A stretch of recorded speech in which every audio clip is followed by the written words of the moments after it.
So you haven't had your video analysis done before. No. You've been swimming with the squad for quite a while, doing pretty well. February. Yeah. Yep. Since the start, original. Yep. Okay. Best place to start then is what do you think is the main thing that's holding you back in the water and stopping your swimming improving? My speed of stroke. As in the stroke rate, the amount of stroke how rate. quickly your arms Yeah. turn over. Yeah. Okay. Why do you say that? Well, I think that in terms of technique and everything, where I was in February and where I am now is completely different. Yeah. I feel that what's happening is that I need to build up my, it's cadence, isn't it? Cadence. Yeah, where you can keep spinning over at a higher rate for longer. Okay. But it's not losing stroke. And it just feels like that is something that, maybe endurance of that rate, getting that rate up. Yeah. I have to say I probably am a coaster. Okay. I'm coast, and then when I need to, I go, pick up. Yeah. So it's kind of like a level where I'm comfortable, and then say right, we're going to do a timed session. Yeah. Then I'll pick up. Okay. So it's kind of I need. You're not staying in your comfort zone a little bit. Yeah. But I can easily step out of it. But in terms of it's maintaining a kind of level. So like if I did blending triathlon, I don't come out of the water feeling completely quite steady. Yeah. Okay. Yeah. Okay. Your stroke rate. We'll have a look at that in a minute. Your stroke rate is generally you can work on stroke rate, and having a faster stroke rate will generally make you go quicker. Yeah. But very often, if we do work on your stroke, the technical aspects of your stroke, that will have a direct impact on the stroke rate anyway. So we'll have a look at some things, which and chances are, if we tidy up the things we're going to look at, then your stroke rate will naturally adapt over time. Right. Okay. So let's just have a look through. It's interesting. That wasn't a loaded question. It was just to see. It's interesting to see what your own take on your stroke was. Sometimes people think that they're doing one thing and it's completely different. Yeah. Or Like I think my head position's quite good in the water. Okay. I think my legs are relative. Like my kick, I don't think I'm kicking out, or I think that I'm constantly thinking about the credit card. In between the bum cheeks and all of that, trying to make sure it's all. I think my breathing is challenging. I think when I'm exerting quite a lot, my lung volume is quite small, so I find that going 3 strokes can be challenging. Okay, I'll stop you there. Yeah. Okay. Because you're touching on some things which I've seen when I kind of previewed the footage anyway. Okay. So the first thing we do is look at this side angle, which is kind of a standard pool side view.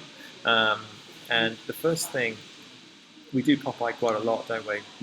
And you might think that you're Popeye breathing, when in actual fact we can see full face still. I'll put some things. I know we've covered a lot of this in the squad, but I'm going to put some things on the recording so you've got it there for you to see. So I'm just going to drop on here Popeye, just so as you can. This is about to crash, isn't it? You can feel it. It's crashed a few times today already. See, look, I think it's because it's burning another recording to disk. It's starting to throw a bit of a wobbly. Come on, I've grabbed you.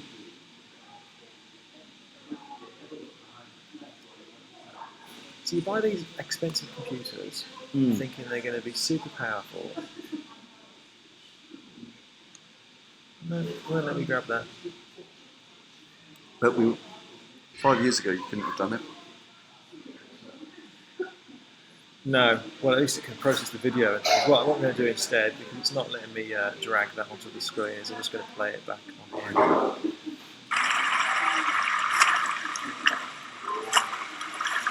Let's get that.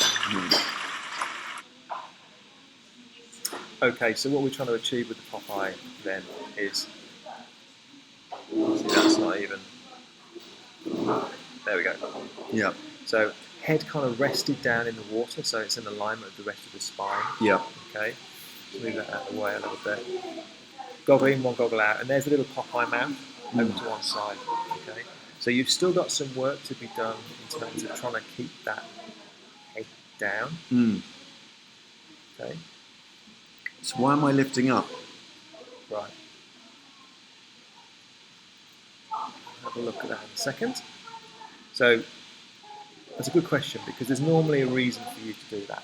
Okay, whether it be you're losing support at the front end of the stroke, or you're holding your breath, or something like that. You see, yeah, you can see it there as well. Yeah. There we go. Look. So lifting up nice and high. Now, what you're doing. In fact, if I just try and find a clip of you.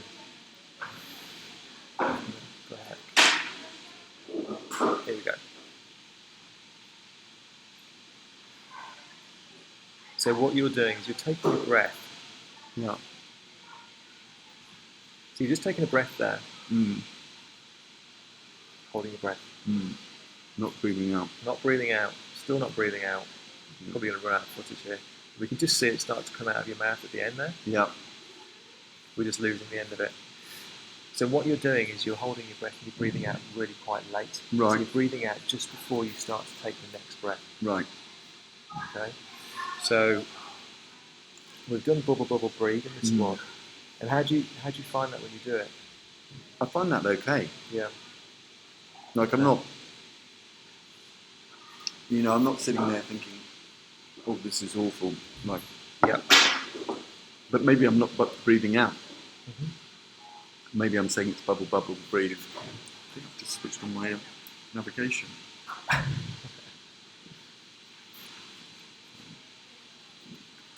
Yeah, so you're lifting your head. One of the reasons you're lifting your head is because you're having to make yourself the additional time to breathe, to continue breathing out and breathe in at the same time. Right. The idea is that when you turn your head to breathe, you've already exhaled, so that all you've got to do at that point is breathe in.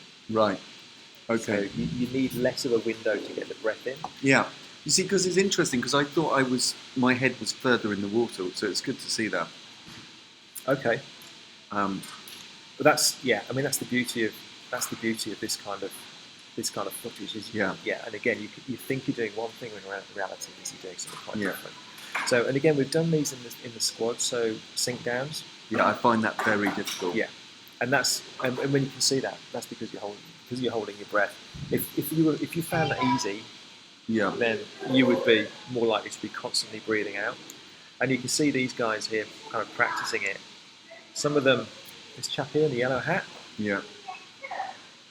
struggling a little bit. Well, they went down that time. If you keep on practicing it with a good, see, here we go. Look, he's bouncing around there. Yeah. He's struggling to get that air out. But by the end of this clip, he's sinking down as well as this chap is. Yeah. There we go. Bobbing back up again. Look. So it's simply a case of continuing to focus on good long sigh. As soon as you take the breath, you put your head back in the water. You should be immediately starting to exhale. Right. So just like you say, first thing is having an awareness of it and knowing that you need to work on that, because that will get your head down.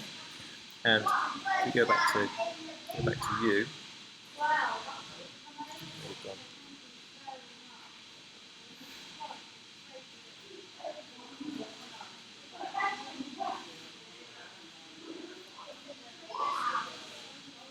When you lift your head to breathe,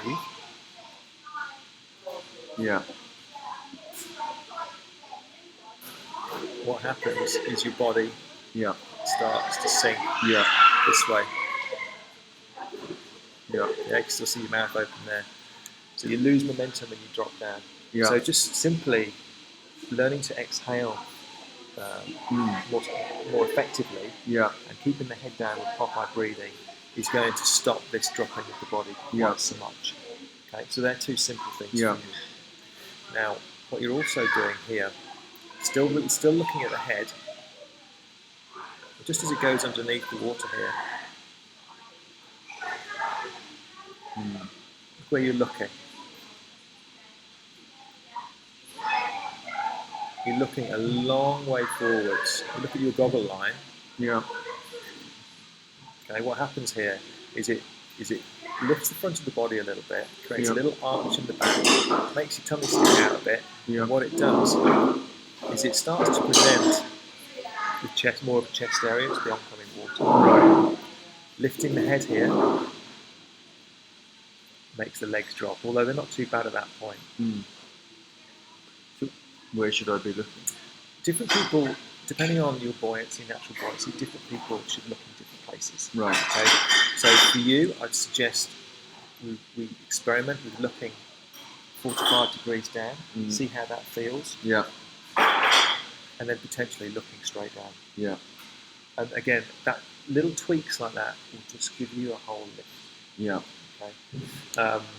But they will be done in conjunction with still continuing to breathe. Exhale out. And again, we've done bubble, breathe. So bubble, breathe, just changing your head position and seeing how it reacts. And I can give you feedback on that during the squad. I thought my phone was bad for all sorts of noises. No, I have to be very careful. I give people different noises, so I know who to answer. Is that a good one or a bad one?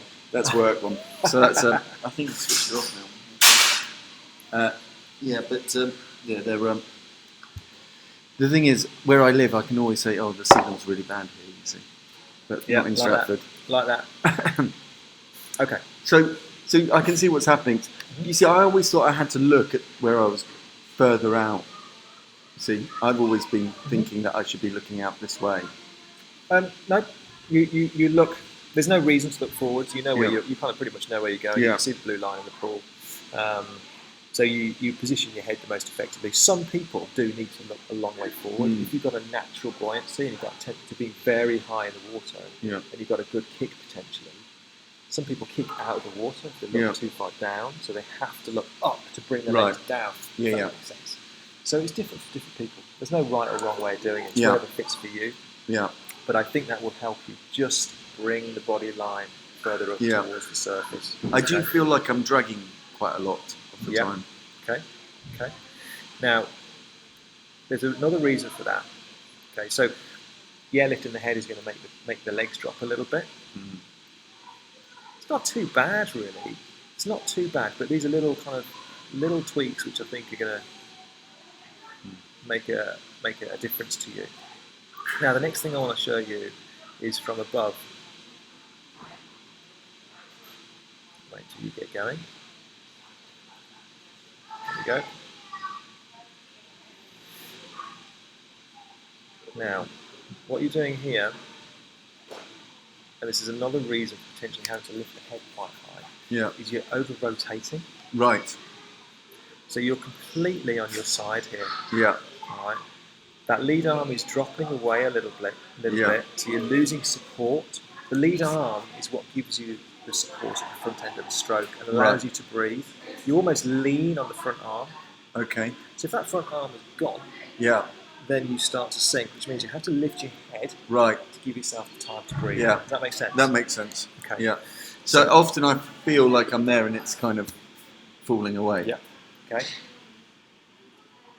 So what I'm going to show you here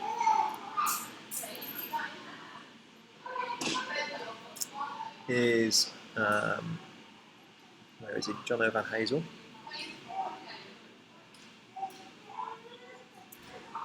Do you know how much do you know about Swim Smooth and the swim types and Mr. Smooth and all that kind of stuff? All I know is what I read on your website. Okay. Right.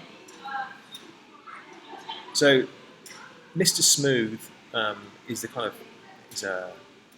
what would you call him? He's an animated figure, put together by Swim Smooth to demonstrate what a perfectly smooth stroke looks like. In fact, this is Mr. Smooth here.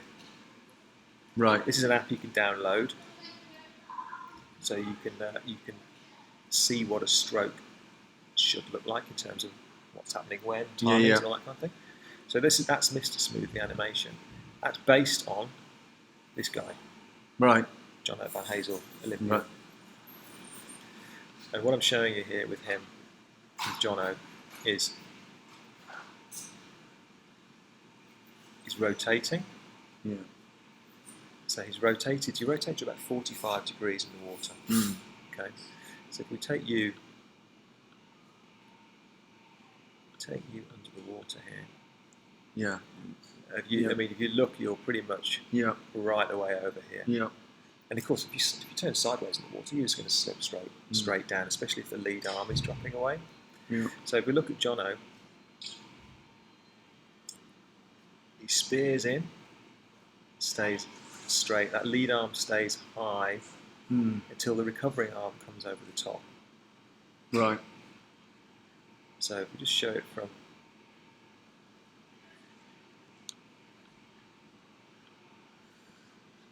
above. Here we go.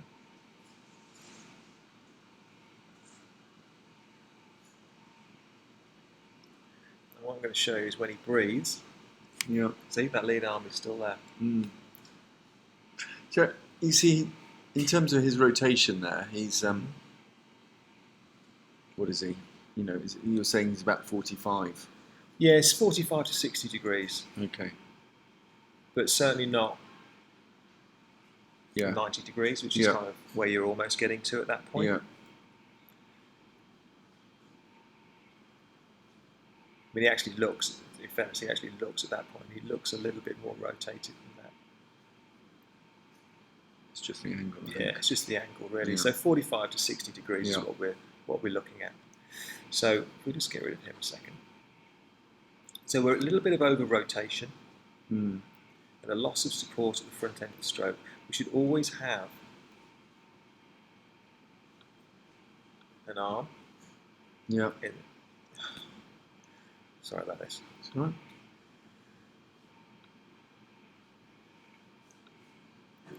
This is happening too much at the moment. I like it. So we should always have an arm at the front of the stroke. Right. There's a very short period of time where you haven't got a lot of support at the front end of the stroke there. Yeah. But more simply than that, if we look at the way your arms are spearing into the water. Yeah. And again, what I'll do is I'll bring in Jono, and I'll explain what we're going to do about this in a second. Here we go. It's the wrong way around, but we'll see what we're trying to do. So if we look at Jono's recovering arm, swings over the top and spears in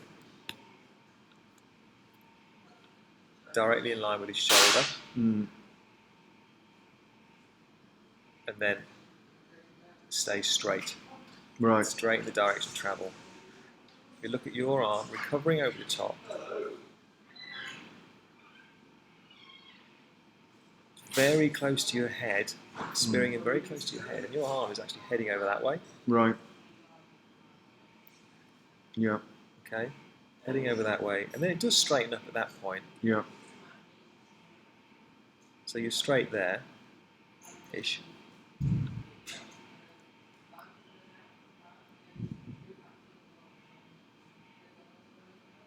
And then same with that side. Right. Heading over that way. And what happens, because you're throwing yourself out of alignment, is your legs split. Right. So your splitting of the legs is directly related to what's happening at the front end of the stroke. Right. As soon as your legs split, you kind of create a bit of a parachute at the back end of the stroke, which again pulls you back, causes you to drag down. Right. So the way I see it, we've got a few things we can fix all in kind of almost in one go here. So what we're trying to achieve is we're trying to get you to stay nice and straight in alignment in the water. Yeah.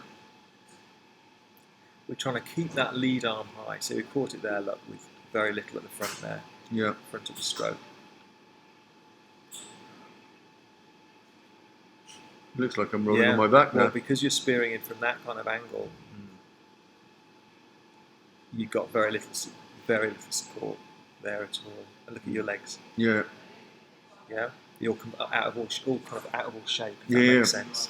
So, and again, we've done this drill in the squad, but now you've seen what we're trying to achieve with it. It will make a bit more sense to you. So, kicking on the side. It's a standard drill we do all the time. Yeah. But like I say, now we know what we're trying to achieve from it. So you can practice several things when you're doing this drill. First of all, you're keeping that lead arm high. Yeah. When you turn to breathe. So breathing, lead arm high, stays there. You can also practice.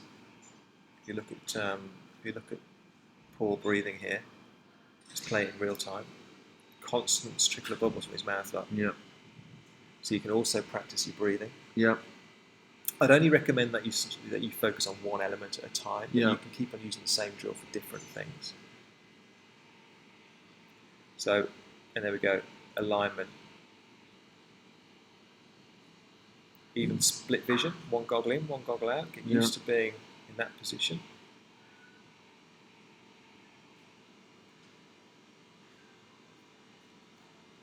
Really good drill for you. And then remember, we're kind of, as you were kind of recovering the arm over, you were kind of pointing sideways a little bit. We had a big bend in the elbow. 6-1-6.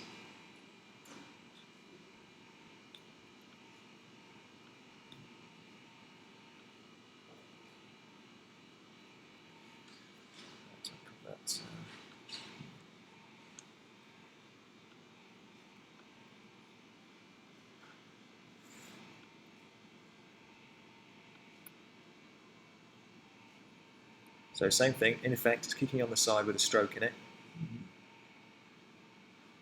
And what this gets you to do is to focus on recovering the arm over the water, nice and straight, and then spearing in and staying straight.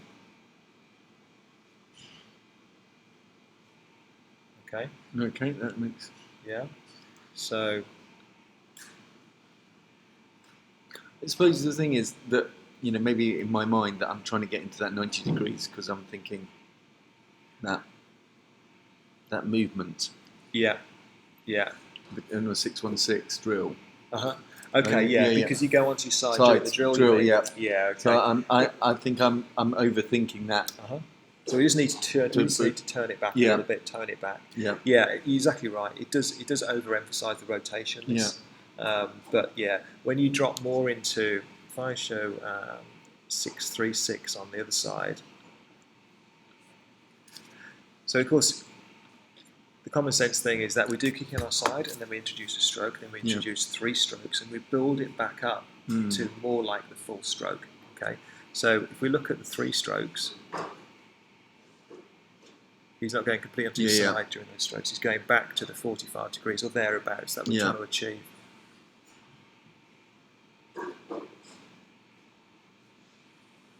So these are perfect drills for you to really focus in on. Yeah. But it does need to be done in conjunction with someone feeding back to you to say, Dominic, because it's very easy for you to kind of, for example, to take a breath, and if you don't get your shoulder blades back, your arms can still disappear over sideways rather than staying straight. So it's important that we get feedback. We're going to do this in the squad anyway, but so kicking on your side, 6-1-6 and 6-3-6 progression is really going to help you. Okay. The only thing I think I'll show you for now, in fact, no, we'll have a look at broken arrow as well. Yeah. Let's bring you back up. It's interesting because when we were doing the full rotations over, you know, we were swimming around onto our backs. Oh, the corkscrew? Yeah. Yeah. That I found really easy. Because I think I'm almost there. Do you know what I mean? I'm like a... Yeah. Well, Diego in my lane, he was saying he found it really difficult to get onto his back. Yeah. But I can see what's happening. I'm just kind of... It's just a natural progression. It's just like, might as well turn into flipper soon. Yeah. Okay, so we've looked at our head position. We've looked at our breathing, so exhaling. We're going to look at getting ourselves nice and lined in the water. Yeah. And the final thing I really want to kind of look at is just tidying up the recovery over the top here, because you're a little bit hand-led. Yeah. So rather than, so when I kind of demonstrate here, rather than hand-led means that when you rotate, you bring the arm forward, so that the recovery is led with the hand, rather than led with the elbow. Right. Does that make sense? Yeah, that does make sense. So, and the best drill to look at for that is broken arrow, which again we've done, but again I'll put it on here so you can see what it's like. Textbook version should look like, if you like. So nice and straight. And it's amazing when I do this in the squad. It's amazing how many people, when I tell them to lift their arm up straight, they're nowhere near straight. They think they're straight, but they've got all sorts of bends in their arms and all this kind of stuff. But it literally is straight up in the air, shoulder blades back. Here's that lead arm heister up. Yeah. And then all you're doing is focusing in on spearing in nice and neatly in front of you. Yeah. See, what he's not doing, which I think I'm thinking I should be doing, which is clearly not right, is kind of like, once you're into that position, is like doing that kind of dagger motion. So almost rather than with your thumb first, you mean? Kind of. So it's that, rather than actually letting your arm come and then just like he's not lolloping it in, but he's not. Yeah. He's not. He's not going big styley for a kind of catch a fish or something, is he? Yeah. I know what you mean. Yeah. So it's a purposeful kind of spearing. Yeah. And then you're kind of, because you should be in control of that. Yeah. Rather than just like a windmill. I'm not saying you're like. But your arms turning over. Yeah. There's much more of a purposeful entry. But there is, but it's also controlled. Yeah. It's very controlled what he's doing. Like it's not like I think sometimes when I do it, I kind of feel like I've got to hit the end of the wall. Do you know? You kind of keep going and yeah. But actually, what he's doing is he's just getting his hand in position and. So. They're the main elements for you. Yeah. The only other thing. You've obviously covered quite a lot already there, but the only other thing I would kind of add on top of that would be the standard drills that we do in the squad, which is sculling and doggy paddle. Yeah. So we've practiced being straight, we've practiced spearing in, and then the natural progression then is improving the quality of the catch and pull through. Yeah. So skull number 1 improves the catch. Yeah. And then the pull through is the doggy paddle. Yeah. And again, I'll just drop those on here just so as you've got a copy of what they look like.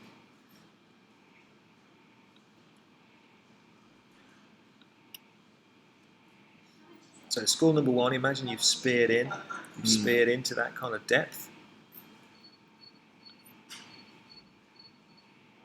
And that is just to get you to practice having your fingertips and your wrists tip down below your elbow, and that you're just kind of starting the very front end of the stroke, making sure we haven't got our elbows dropped. So what kind of angle is that, do you think?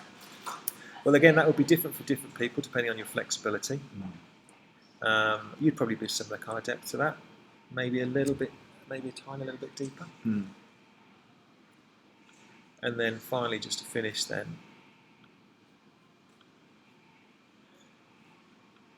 doggy paddle. So again, we've speared into that depth. The front end of the stroke there, that's where we're practicing our sculling, the front end of the stroke.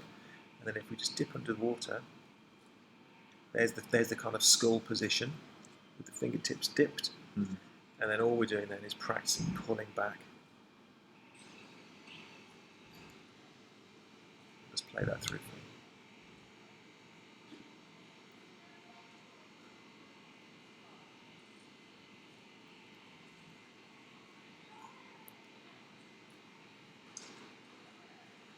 Okay.